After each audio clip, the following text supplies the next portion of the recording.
وكفى وسلام على عباده الذين اصطفى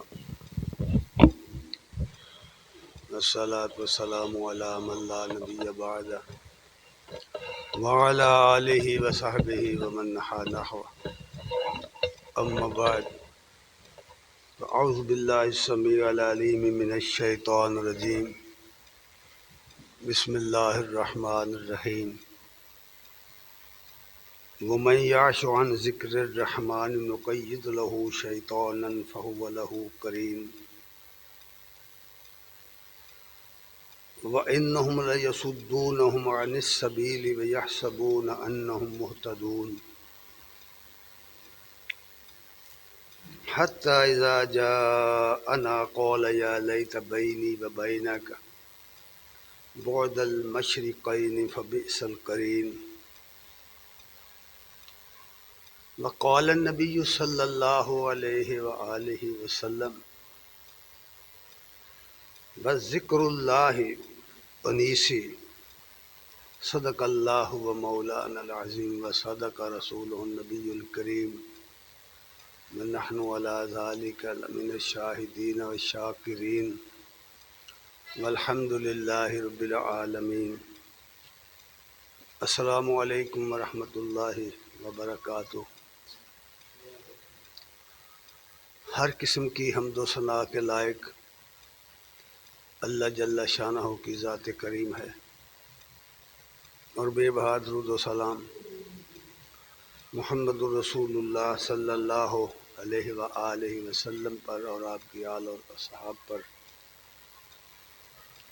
حضرات گرامی قدر،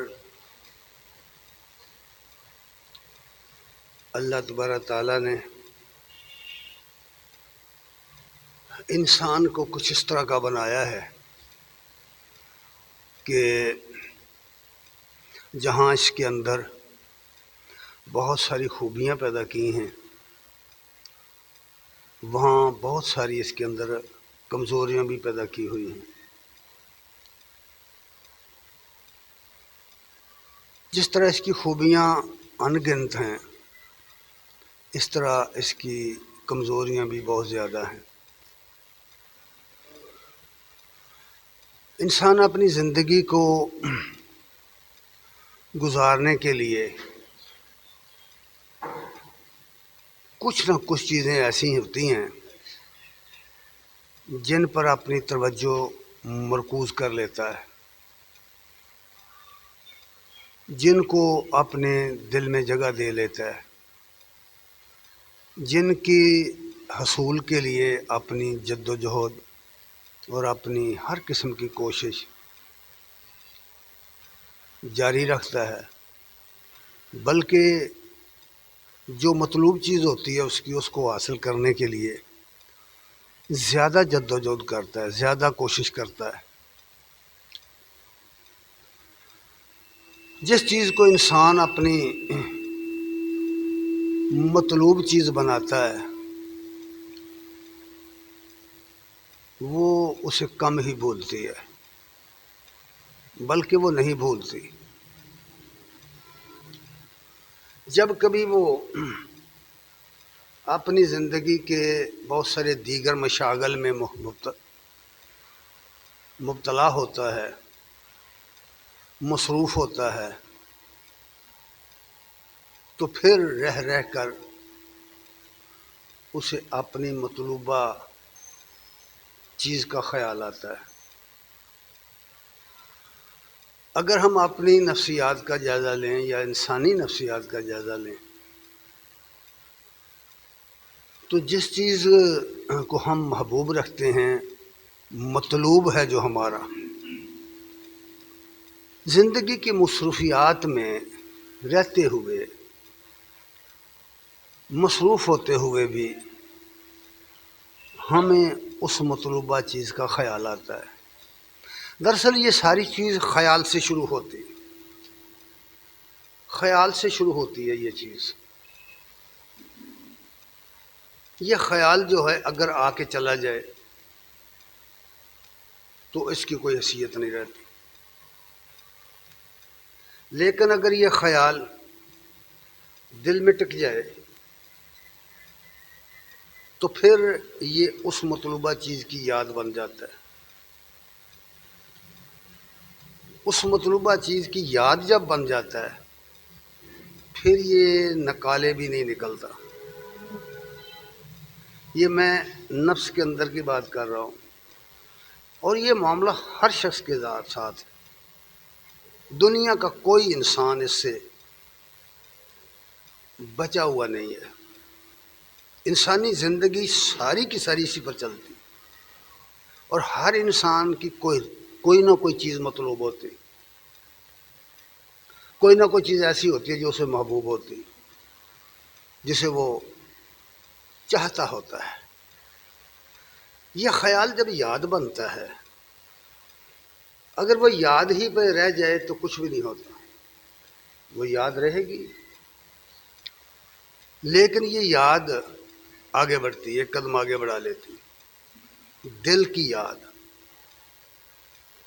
اور وہ یاد پھر طلب میں تبدیل ہو جاتی. جس کی یاد آتی ہے اس کی طلب پیدا ہوتی. یہ وہ کیفیات ہے جو دل کی میں بار بار اس لیے کہہ رہا ہوں کہ ذرا آپ کو ذہن نشین ہو جائیں یہ بات کہاں سے شروع ہوتی ہے، کہاں جا کر کے ختم ہوتی. طلب پیدا ہو جاتی ہے، اور جب طلب پیدا ہوتی ہے کسی چیز کی پھر ایک اور قدم وہ آگے بڑھتی ہے. یہ اندر ہی کی کہانی ہے ساری. پھر ایک اور قدم آگے بڑھتی تو وہ نیت میں تبدیل ہو جاتی، طلب نیت بن جاتی. جب طلب نیت بنتی ہے پھر وہ اس پر ٹیک نہیں جاتی، رکتی نہیں، پھر وہ ارادے میں تبدیل ہو جاتی.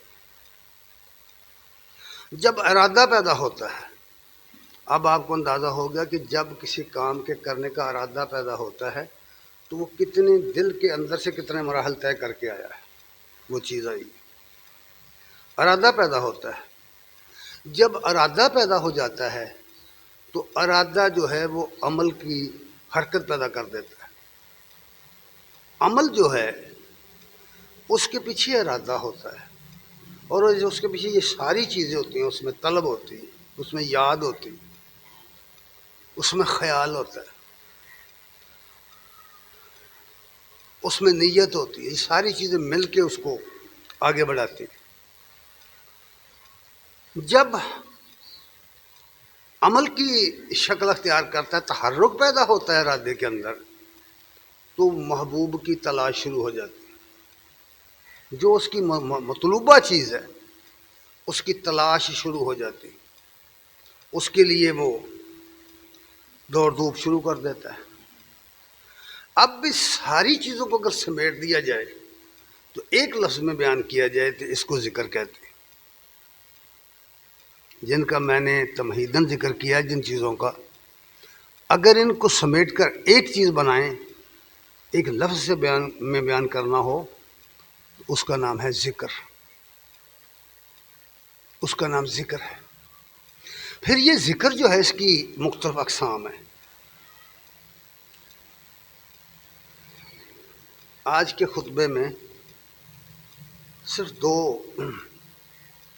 اس کی قسمیں بیان کروں گا.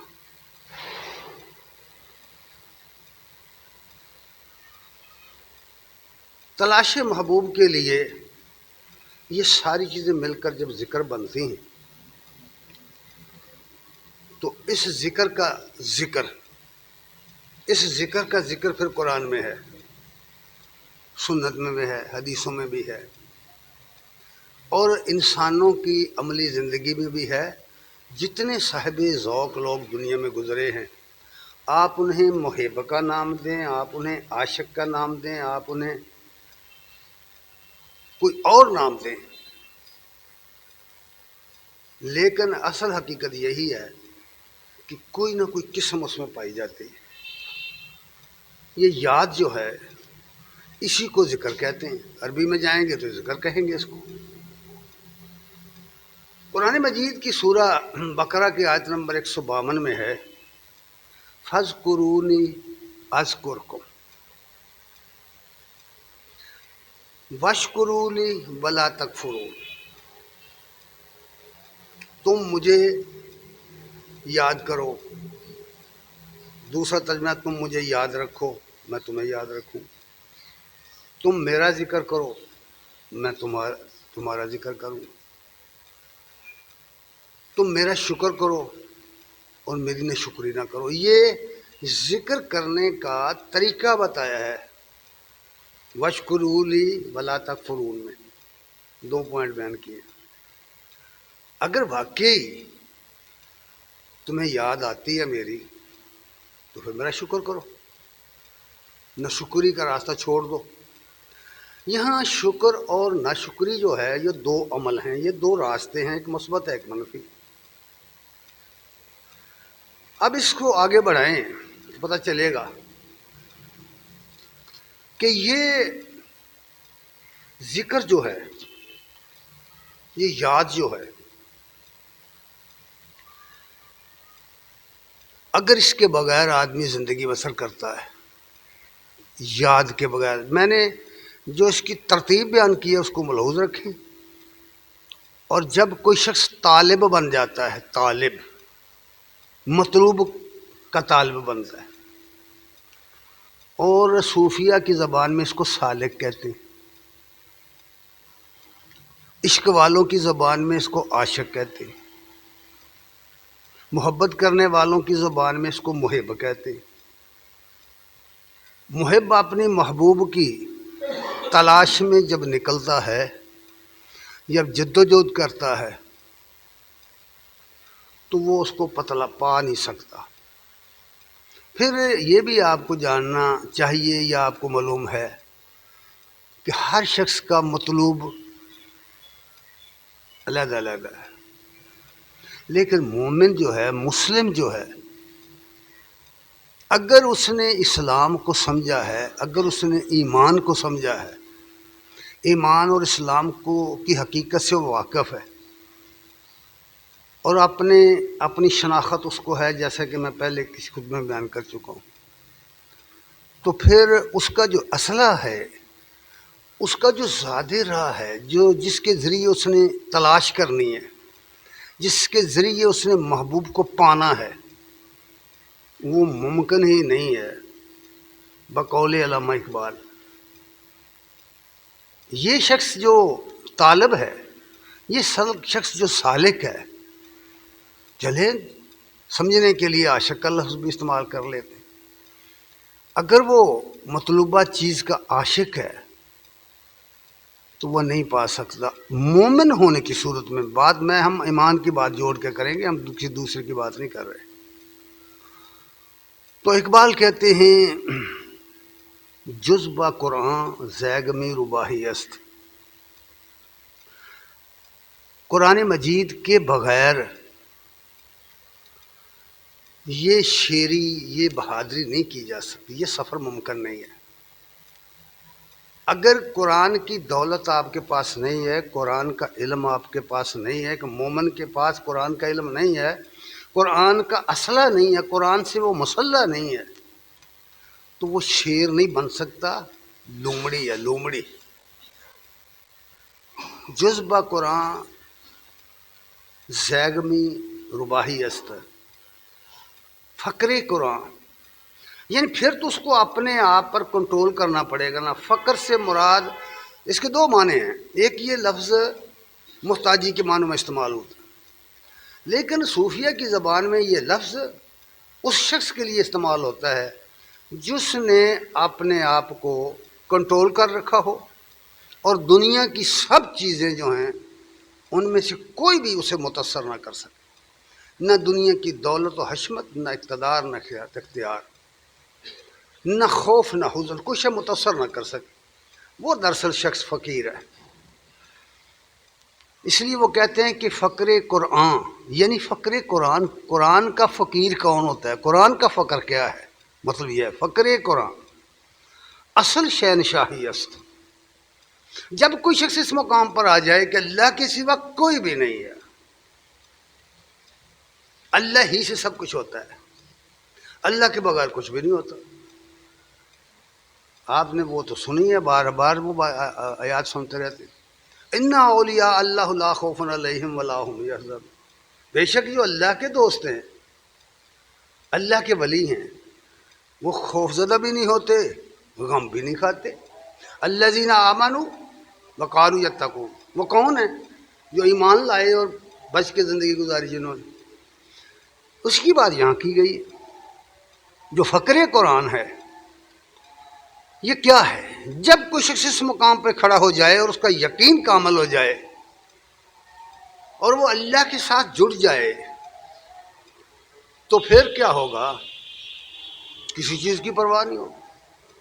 جب اسے یقین پیدا ہو گیا ہے کہ اللہ کے سوا کوئی الہ نہیں ہے، اللہ کے سوا کوئی بھی اللہ کل شیء قدیر نہیں ہے، سب بھلائیاں اسی کے ہاتھ میں ہیں، سب کچھ اسی کے اختیار میں ہے، جب اسے یہ یقین ہو جائے تو وہ کسی غیر اللہ کی طرف کبھی نہیں جھکے گا۔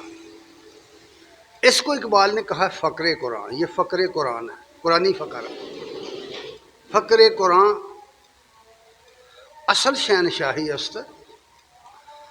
پھر کہتے ہیں کہ فکر را کامل نہ دیدم۔ فقر قرآن کہتے ہیں فقر قرآن ہے کیا، کیسے حاصل ہو؟ فقر قرآن اختلاط ذکر و فکر۔ فقر قرآن بنتا ہے دو چیزوں سے، ایک سوچ اور بچار، غور و فکر، ایک ذکر جس کا میں نے پہلے حوالہ دیا ہے، یاد جس کو یاد کہتے ہیں، جس کو یاد کہتے ہیں۔ جب یاد ستاتی ہے، مطلوب چیز کی یاد ستائے تو پھر وہ کہتے ہیں کہ اگر اسے حاصل کرنا ہے تو سن لو۔ فقر قرآن اختلاط ذکر و فکر، یہ دو چیزوں سے مل کر بنتی ہے، یہ فقر دو چیزوں سے مل کر بنتا ہے، یعنی اللہ کا بندہ بننا اور کسی کی پرواہ نہ کرنا۔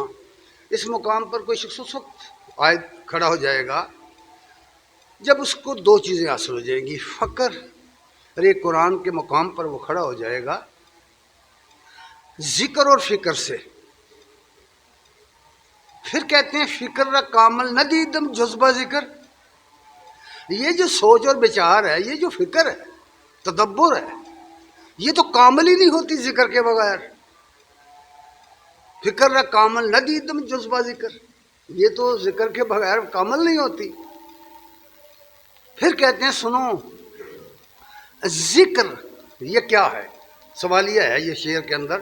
ذکر ذوق و شوق را دادن ادب۔ فکر، ذکر یعنی کیا ہے ذکر؟ ذکر شوق و ذوق را دادن ادب۔ ذکر یہ ہے کہ وہ شوق اور ذوق کو تادیب کے راستے پہ ڈال دے، یعنی اس کی تعلیم حاصل کرے، اس کی ٹریننگ لے، اس کی تربیت لے۔ جب وہ اس کی تربیت لے گا، سالک بنے گا اس راستے کا، تو وہ کس طرح بنے گا؟ کہا کار جانست، یہ عمل کی دنیا ہے۔ کار جانست یہ جان کی بازی ہے جو لگانی پڑے گی۔ محبوب یوں نہیں حاصل ہوتا، کسی شخص کو کوئی اس کا محبوب جو بھی ہے، اس کا دنیا کا ہے یا دین کا یار، نہیں ملتا۔ کار جانست این نہ کارے کام لب۔ کار جانست، علامہ نے زبردست بات کہہ دی۔ یہ کار جاں ہے، اپنی جان کو مارو نا اس راستے پہ۔ یہ کار جاں ہے، این نہ کارے کارو لب، یہ منہ کے ساتھ، زبان کے ساتھ اللہ اللہ اللہ اللہ کرتے رہنے سے نہیں ملے گا۔ اس کو تو اس کے راستے میں آپ کو لگانا پڑے گا اپنے آپ، اس کے راستے میں ڈھونڈو وہ راستہ کون سا ہے۔ اس لیے جب یہ سمجھ آ گئی کہ ذکر کہاں سے شروع ہوا، کہاں چلتا ہے اور اس کا مقام کیا ہے، سالک بنتا ہے، تو نبی کریم صلی اللہ علیہ وسلم نے فرمایا ذکر و انیسی، ذکر میرا غم گسار ہے، ذکر میری زندگی کا راز ہے، ذکر و انیسی، ذکر میرا ہم نشین ہے، ذکر میرا سہارا ہے۔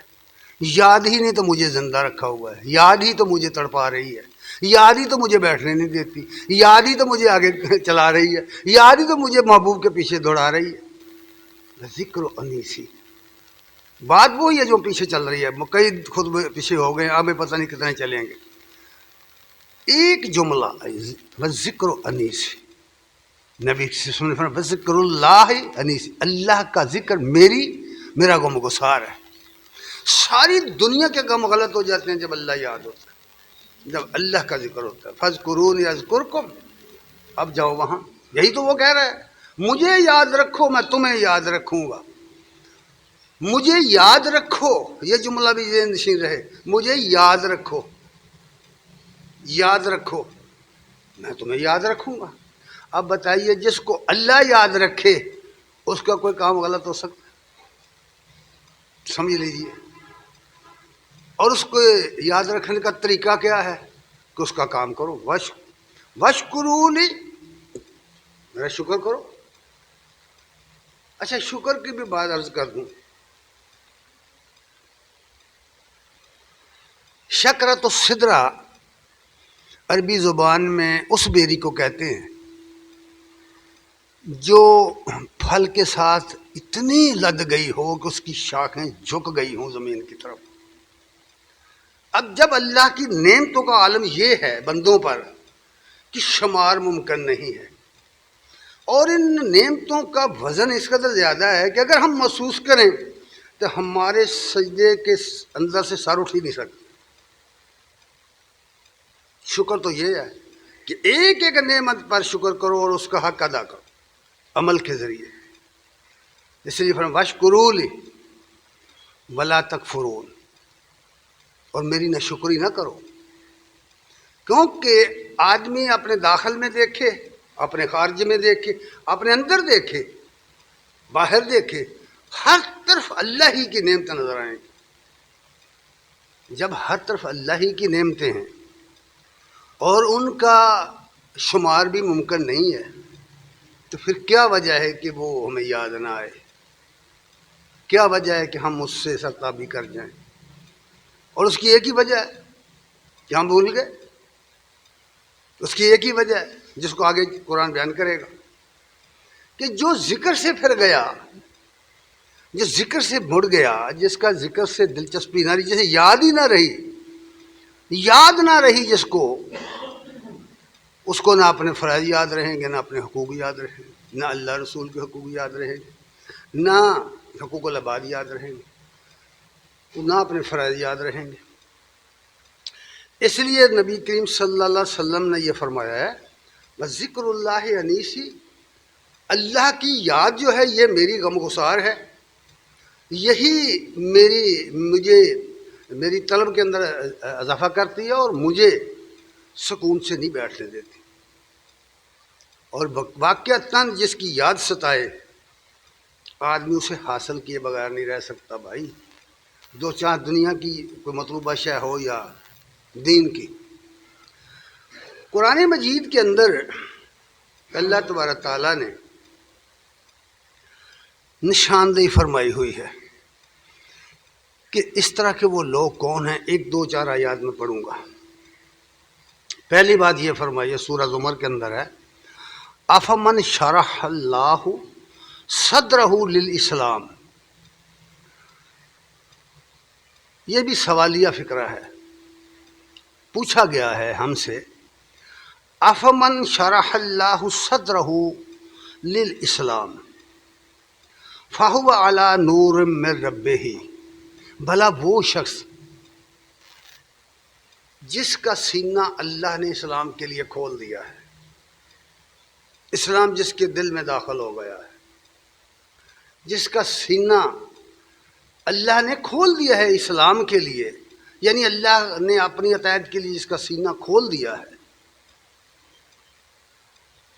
فَهُوَ عَلَىٰ نُورٍ مِّن رَبِّهِ، سن لو وہ اپنے رب کی طرف سے ایک نور کے اوپر ہے، یعنی روشنی مل گئی ہے اس کو، اس کی زندگی کا سفر روشنی میں ہو رہا ہوگا، تاریکی میں نہیں ہو سکتا، کیونکہ اس کے پاس علم کی مشعل ہے، علم کی روشنی ہے، وہ علم الہی علم ہے جو وحی کے ذریعے نبی کریم صلی اللہ علیہ وسلم کے ذریعے ہمیں ملا ہے۔ پھر فرمایا کہ یہ ایک تو یہ ہے جس کا سینہ کھول دیا اللہ نے، اور ایک وہ ہے اب جس کے بالمقابل دو چیزیں مد مقابل ہے۔ قرآن مجید پڑھ کر دیکھو، ہر جگہ دو دو چیزیں آئیں گی، بالمقابل آئیں گی چیزیں۔ فرمایا فَوَيْلٌ لِّلْقَاسِيَةِ قُلُوبُهُم مِّن ذِكْرِ اللَّهِ، اللہ کی یاد سے جو دل سخت ہو گئے انہیں یہ چیز نہیں نصیب ہو سکتی۔ اللہ جنہیں بھول گیا، اللہ کی یاد جنہیں نہیں رہی، اللہ کا ذکر جو ہے اس کو جو لوگ بھول گئے، انہیں یہ چیز نصیب نہیں ہوتی، اللہ کی طرف سے یہ روشنی انہیں نہیں مل سکتی۔ ان کے لیے ویل ہے، دنیا میں بھی بربادی کا راستہ ہے اور آخرت میں بھی تباہی ہے ان لوگوں کے، ان دلوں کے لیے جو دل سخت ہو گئے اور ان پر کوئی چیز اثر نہیں کر رہی۔ فَوَيْلٌ لِّلْقَاسِيَةِ قُلُوبُهُم، ویل ہے ان کے لیے، تباہی ہے ان دلوں کے لیے، ان لوگوں کے لیے جن کے دل سخت ہو گئے اللہ کی یاد سے۔ ساتھ کہہ دیا اولئک فی ضلال مبین، یہ لوگ صریحاً گمراہ ہیں۔ یار فتوے پوچھنے کی کیا ضرورت ہے، کون گمراہ ہے کون ہدایت یافتہ ہے؟ باہر سے کیوں پوچھتے ہو، اپنے اندر سے کیوں نہیں پوچھتے؟ خود اپنے آپ سے آدمی پوچھے نا، میں کیا کر رہا ہوں، میں کدھر جا رہا ہوں۔ یہ ہے ایک یاد، ایک ذکر یہ ہے جس کا میں نے ذکر کر دیا، ایک یاد یہ اختصار کے ساتھ اتنا ہی کافی، اشارات کے ساتھ۔ دوسرا ذکر کیا ہے؟ ایک ہی ذکر یہ ہے کہ یاد رہے مطلوب کی، یاد رہے محبوب کی، اور اس کے لیے تحرک پیدا ہو جائے، اس کو حاصل کرنا ہے۔ اور مومن کا محبوب مطلوب اللہ ہے، جیسا کہ پچھلی میں عرض کیا تھا کہ کتنے لوگ ہیں جو اللہ کو چھوڑ کر انہوں نے ایسے انداز مقرر کیے ہیں جن سے ایسے محبت کرتا ہے کہ حب اللہ، جیسے اللہ سے کی جاتی۔ اور ساتھ ہی کہا والذین آمنوا اشد حبا للہ، جو مومن ہوتے ہیں وہ اللہ کے ساتھ محبت کرنے میں بڑے سخت ہوتے ہیں۔ اور ساتھ ہی کہہ دیا کہ ان سے کہہ دو کہ اگر تم اللہ کو محبوب رکھتے ہو تو پھر میرے پیچھے لگ جاؤ، فاتبعونی، میرے پیچھے لگ جاؤ۔ یہ طریقہ بتایا۔ یہ ہے ایک ذکر کا مفہوم۔ دوسرا مفہوم یہ ہے، وہ بھی قرآن ہی میں ہے، وہ سورہ الحجر میں فرمایا، سورہ آیت نمبر 9 ہے، انا نحن نزلنا الذکر وانا لہ لحافظون، بے شک ہم نے اس ذکر کو یعنی قرآن کو نازل کیا ہے اور ہم اس کے محافظ ہیں، ہم اس کے محافظ ہیں۔ اچھا، یہ ذکر ہے، یہ یاد دہانی ہے، وہی بات ہے دراصل دوسرے الفاظ میں کہہ دی گئی کہ اگر یاد دہانی کو تازہ رکھنا ہے تو آئیے قرآن پڑھیے۔ یہ ان سب بیماریوں کا علاج ہے، یہ بیمار دلوں، بیمار سینوں کے لیے علاج ہے، شفا ہے۔ آئیے اس کی طرف۔ اور پھر سورہ نحل میں فرمایا، سورہ نحل کی آیت نمبر 44 میں فرمایا وَأَنزَلْنَا إِلَيْكَ الذِّكْرَ، اے نبی ہم نے آپ کی جانب ذکر اتارا ہے، ذکر اتارا ہے یعنی کتاب نصیحت اتاری ہے۔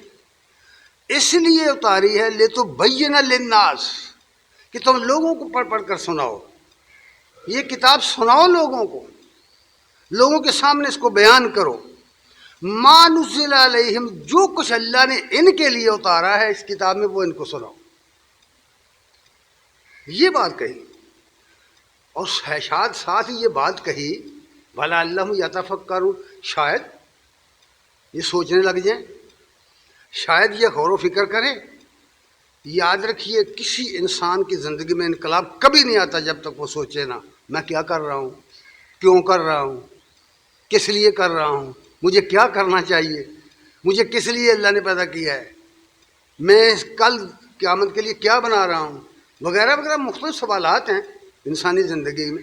جب تک کوئی شخص ان کو نہ سوچے اور ان پر غور ہی نہ کرے وہ کیسے سیدھا ہو جائے گا, کیسے ہدایت پائے گا؟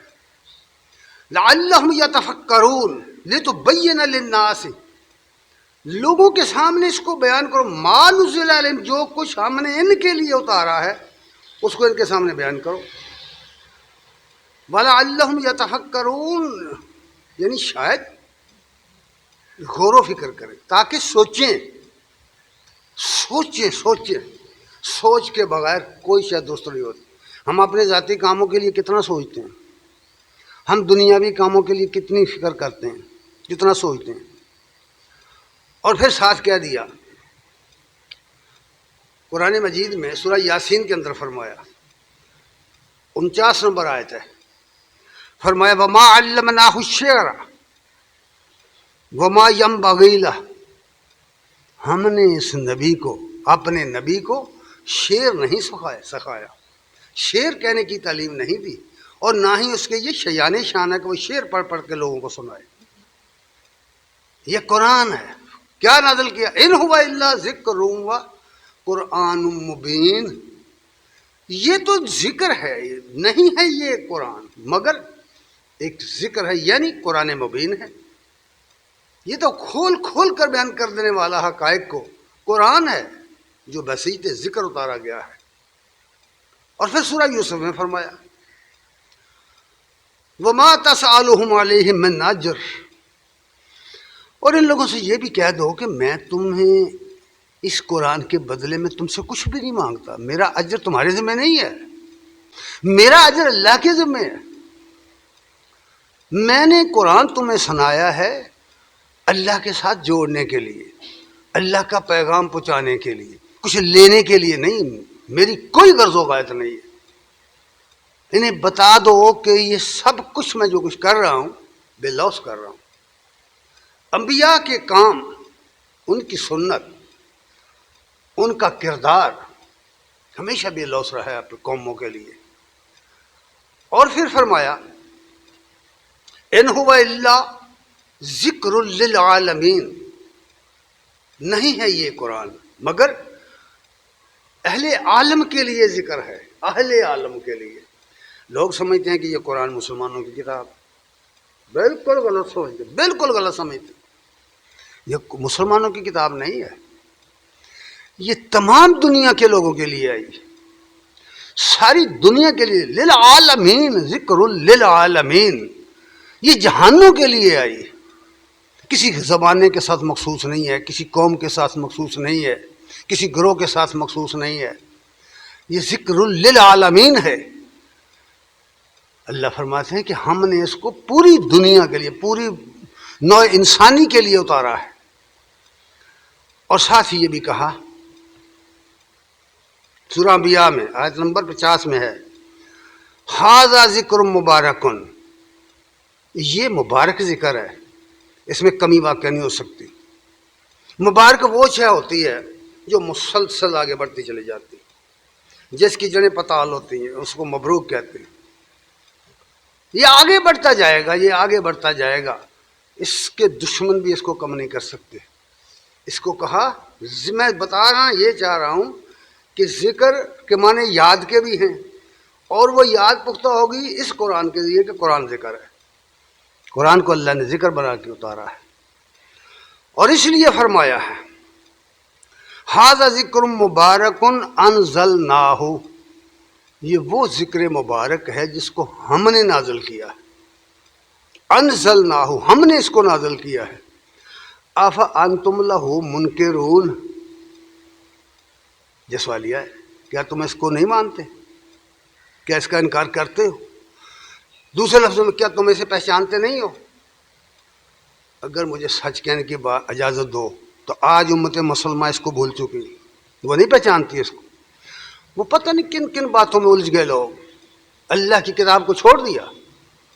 اللہ کی کتاب نہ سٹیج کی زینت رہی ہے, نہ مسجد کے اندر ممبر و محراب کی زینت رہی ہے, قصے اور کہانیاں. اس لیے فرمایا افانتم لہ منکرون, کیا تم اس کا انکار کرتے ہو, کیا تم اس کے منکر ہو؟ کیا تم اسے نہیں پہچانتے؟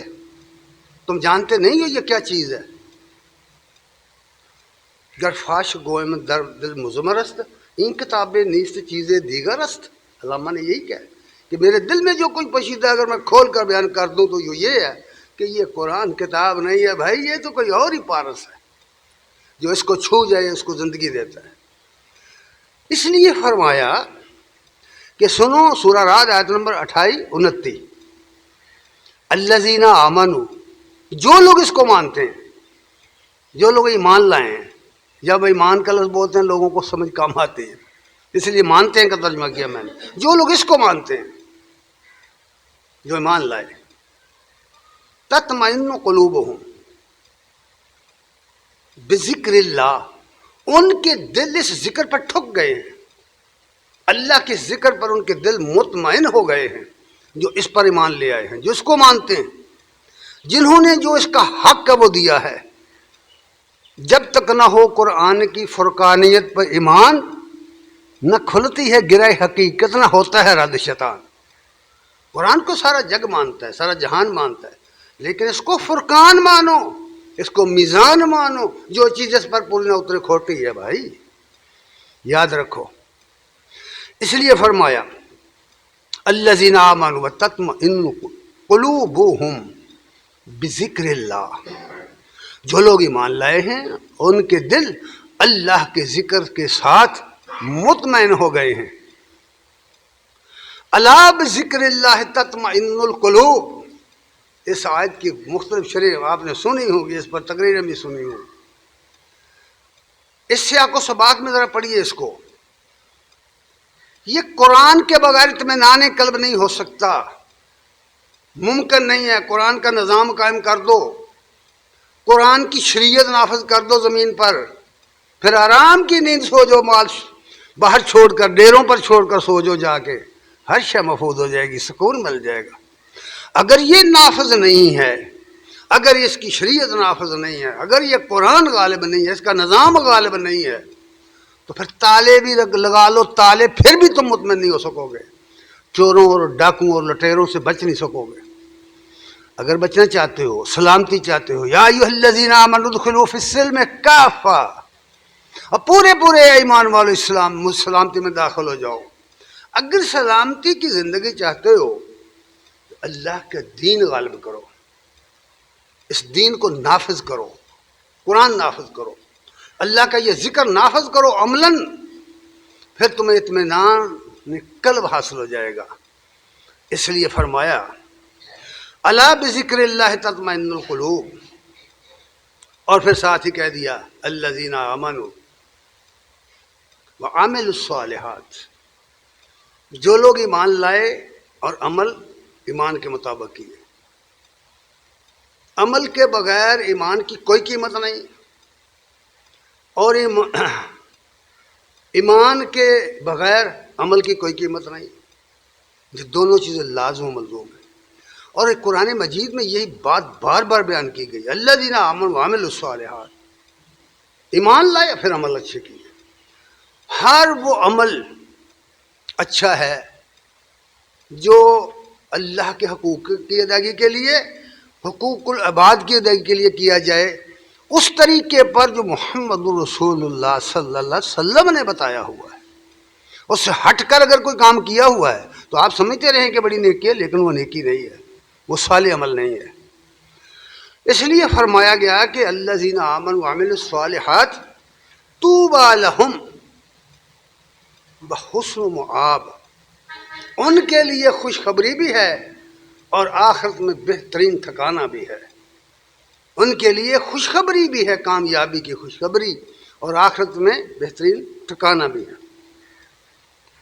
پھر آگے ایک بات اور فرما دی، سورہ یاسین کی آیت نمبر 11 میں یہ بات فرمائی ہے۔ یہاں یہ بات سمجھ لیجئے کہ یہ قرآن، یہ نصیحت، یہ ذکر کس کو فائدہ دیتا ہے، کون لوگ ہیں جس سے فائدہ اٹھائیں، یہ علامت بیان کی گئی ہے۔ یہاں فرمایا انما تنذر من اتبع الذکر، من اتبع الذکر، بس تم خبردار اس شخص کو کر سکتے ہو، تم ڈرا اس شخص کو سکتے ہو اے نبی جو ذکر کے پیچھے لگا ہے، جو اس ذکر کو مان گیا ہے، جس نے اس قرآن کو مانا ہے۔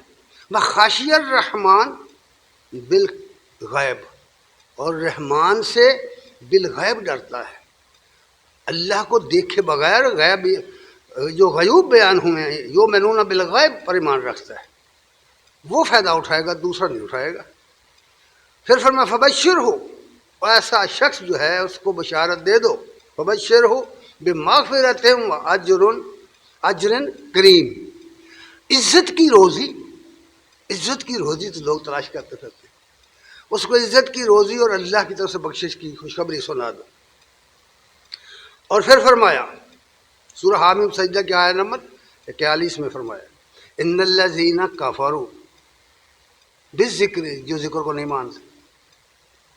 اب جو بھی اس کی صورت ہو، جو بھی اس کی شناخت ہو، جو بھی اس کی تعریف ہو، میں نے صرف 2 بیان کی ہیں، اور بھی ہیں، اور بھی اس کے مفہوم ہیں۔ ان الذین کفروا بالذکر، جو ذکر کو نہیں مانتے، جو ذکر کا انکار کرتے ہیں۔ ذکر میں 2 چیزیں آئیں، یاد حق اور قرآن برحق، دونوں چیزیں آئیں، 2 کا ذکر ہو رہا ہے یہاں۔ جو نہیں مانتے ذکر کو، لما جاءہم، جب وہ ان کے پاس آیا، لما جاءہم نے ثابت کر دیا یہاں قرآن مراد ہے۔ جب یہ قرآن، جب یہ ذکر ان کے پاس آیا، جب یہ نصیحت کی کتاب ان کے پاس آئی، انہوں نے اسے پڑھا، انہوں نے اسے دیکھا، انہوں نے اسے سنا، لیکن مانا نہیں۔ وہ کیا ہے؟ انہ لکتاب عزیز، بے شک وہ کتاب ہے جو بڑا غلبہ رکھتی، غالب کتاب ہے، اس کے سامنے کوئی چیز نہیں ٹک سکتی، اس کے سامنے کوئی چیز نہیں ٹک سکتی۔ اب ذرا پلٹیے تھوڑا سا پیچھے، جہاں سے میں نے بات شروع کی تھی، ان آیات پر آئیے۔ جو لوگ نہیں مانتے، ذکر کو نہیں مانتے، جو یاد الہی ان کے دلوں میں نہیں ہے، ان کے بارے میں یہ بات فرما دی سورہ زخرف کی آیت نمبر 36 تا 38۔ فرمایا من یعش عن ذکر الرحمن، جو رحمان کی یاد سے منہ پھیر لیتے ہیں، جو الرحمن کے ذکر سے منہ پھیر لیتے ہیں، نقیض لہ شیطانا فہو لہ قرین، ہم اس پر ایک شیطان مسلط کر دیتے ہیں جو اس کا ہم نشین بن جاتا ہے۔ اور جاؤ اپنی مجلسوں کو چیک کرو، اپنی سوسائٹی چیک کرو، کہیں تمہاری سوسائٹی غلط تو نہیں، غلط مجلسوں میں تو نہیں بیٹھتے۔ صحبت سالے ترا سالے کند، صحبت تالے تالے ترا تالے کند، نیک کی صحبت نیک بناتی ہے۔ اپنی سوسائٹی چیک کر، کہاں بیٹھتا ہے، کہاں سارا دن گزارتا ہے، گپیں ہانکتا ہے۔ صاف صاف کہہ دیا کہ ہم ایسے شخص پر ایک شیطان مسلط کر دیتے ہیں جو اس کا ہم نشین بن جاتا ہے، اس کی سوسائٹی بن جاتا ہے۔ اور پھر کہا وَإِنَّهُمْ، وہ کرتے کیا ہیں، وَإِنَّهُمْ لَيَصُدُّونَهُمْ عَنِ السَّبِيلِ، وہ سوسائٹی اس کو راہ حق سے روک دیتی ہے، اس کے وہ دوست اور یار اس کو سبیل اللہ عمل کرنے سے روک دیتے ہیں۔ وَيَحْسَبُونَ أَنَّهُمْ مُهْتَدُونَ، بہت خطرناک فکر ہے یہ، اور یہ بھی سمجھتے رہتے ہیں کہ ہم ہدایت یافتہ ہیں، ہم تو بالکل سیدھے جا رہے ہیں۔ کتنا خوفناک ہے یہ بات، عمل کہ آدمی جا رہا ہو گمراہی کی طرف اور سمجھے میں ٹھیک جا رہا ہوں۔ اس کو کون سمجھا سکتی ہے دنیا کی طاقت؟ جو آدمی گمراہی کو ہدایت سمجھ لے، جو آدمی غلط کو صحیح سمجھ لے، جو باطل کو حق سمجھ لے، اسے کون ہے دنیا کی طاقت جو سمجھا دے؟ کیسی بات ہے جو قرآن کہہ رہا ہے۔ سوسائٹی اپنی دیکھ، مجلس اپنی دیکھ۔ اس لیے فرمایا کہ وَيَحْسَبُونَ أَنَّهُمْ مُهْتَدُونَ، وہ سمجھتے یہ رہتے ہیں کہ وہ ٹھیک جا رہے ہیں، وہ ٹھیک عمل کر رہے ہیں، وہ ٹھیک زندگی گزار رہے ہیں، وہ ہدایت یافتہ ہیں، حالانکہ وہ ہدایت یافتہ نہیں ہوتے۔ پھر فرمایا حَتَّى إِذَا جَاءَنَا، چلتے چلتے زندگی کا سفر تو ختم ہو جانا ہے نا، چلتے چلتے زندگی کا سفر ختم ہو جانا ہے، اور ختم ہو کے اگر ختم ہو جاتا تو جان چھوٹ جاتی، مر گئے نا، مر جاتے، دوبارہ نہ اٹھنا ہوتا۔ موت کو سمجھتے ہیں غافل، اختتام زندگی ہے یہ شام زندگی، صبح دوام زندگی، یہ ختم نہیں ہوئی، آگے بڑھے گی، اور قیامت کا دن آئے گا پھر زندہ ہو جائے گا، پھر زندگی آ جائے گی۔ یہ تو روک دیا گیا ہے نا، چلتا چلتا سفر رکا ہے، موت کے ذریعے روک دیا ہے۔ اس لیے فرمایا حتیٰ یہاں تک کہ چلتے چلتے اذا جا آنا، جب وہ ہمارے پاس آئے گا، قول یا لیتا، ہائے افسوس، کہے گا ہائے افسوس، یا لیتا بینی و بینا کا بعد المشرقین فبئس القرین، کاش یہ سوسائٹی میری نہ ہوتی، یہ آدمی میرا ساتھی نہ ہوتا، یہ میرا دوست نہ ہوتا، میں اس کے پاس اپنی زندگی نہ گزارتا، کاش اس کے اور میرے درمیان دو مشرقوں کا فرق ہوتا، دو مشرقوں۔ اب سورج کہاں سے طلوع ہو رہا ہے، پھر گرمی کے موسم میں کہاں سے طلوع ہوگا، لاکھوں میلوں کا سفر ہے۔ وہ کہے گا کاش دو مشرقوں کا میرے اور اس کے درمیان فاصلہ ہوتا، ایسا ہمنشین، ایسا مجلسی جس نے میری دنیا برباد کر دی اور جس نے میری آخرت برباد کر دی، پچھتائے گا۔ تو میرے بھائی، قرآن مجید نے یہی ہے وہ حقیقت جس کو نبی کریم صلی اللہ علیہ وسلم نے اس اپنے چھوٹے سے جملے میں فرمایا، بس ذکر اللہ انیسی، ذکر میرا غم گسار ہے، میرا ہم نشین ہے، میرا سرمایہ ذکر ہے، ذکر الہی، اللہ کا ذکر، اس کی یاد۔ لیکن یاد رکھیے آج ہماری یہ صورتحال نہیں ہے، نہیں ہے، نہیں ہے۔ قرآن کہتا ہے، اقبال نے بہت خوب کہا، منزل و مقصود قرآن دیگر است۔ قرآن نے جو منزل ایک مومن کی بیان کیا وہ بالکل دوسری ہے۔ منزل و مقصود قرآن دیگر است، رسم و آئین مسلمان دیگر است۔ قرآن کی جو متعین کردہ منزل ہے وہ اور ہے، اور مسلمان کی جو رسمیں ہیں، جو طریقے ہیں، جو رہنے سہنے کا ڈھنگ ہے، جو اس کی تہذیب ہے، وہ بالکل دوسری ہے۔ فلاح کیسے پائے گا؟ اس لیے کہتے ہیں درد لے او آتش سو زندہ نیست، اس کے دل میں وہ ذوق اور شوق کی آگ نہیں رہی، وہ محبت کی آگ اس کے دل میں نہیں رہی۔ مسلمان کے دل کی بات ہو رہی۔ درد لے او آتش سو زندہ نیست، مصطفیٰ در سینہ او زندہ نیست، اس کے دل میں مصطفیٰ صلی اللہ علیہ وسلم کی زندگی کی کوئی رمق باقی نہیں رہی۔ نبی کریم صلی اللہ علیہ وسلم کی سیرت کو نہ پڑھنا، ساری زندگی گزر گئی سیرت نہیں پڑھی، ساری زندگی گزر گئی پیغام نہیں پڑھا، ساری زندگی گزر گئی آپ کے رہنے سہنے کو نہیں دیکھا۔ اس لیے کہتے ہیں بندہ مومن ز قرآن، بندہ مومن ز قرآن بر نہ خورد، بندہ مومن ز قرآن بر نہ خورد، در ایاگ او نہ میں دیدم نہ درد۔ ہو مومن ہے یہ بندہ مومن، قرآن کا پھل تو کھاتا نہیں، قرآن سے تو کوئی فیض اٹھاتا نہیں، قرآن سے تو کچھ لیتا نہیں، پھر کس لیے کہتے ہیں در ایاگ او، میں نے اس کے ایاگ میں نہ تو وہ جوش میں دیکھا ہے اور نہ اس کے اندر وہ کسک دیکھی ہے، اس کے اندر وہ طلب ہے ہی نہیں۔ اسی لیے ایک جگہ انہوں نے کہا ہے دل مردہ دل نہیں ہے اسے زندہ کر دوبارہ، یہی ہے مرنے والی امتوں کے لیے مرض کہن کا چارہ۔ تو قرآن سے جوڑ دیا گیا ہے بس ذکر اللہ انیسی، فرمایا میرا اللہ کا ذکر میرا انیس ہے، میرا غمخوار ہے، میرا ساتھی ہے، یہ زندگی بخش چیز ہے۔ یہ مومن کو اس کا ایمان دیتا ہے، یہ اس کی تازگی دیتا ہے، اس کے اندر تحرک پیدا کرتا ہے، اسے آگے چلاتا ہے، ذوق اور شوق دیتا ہے۔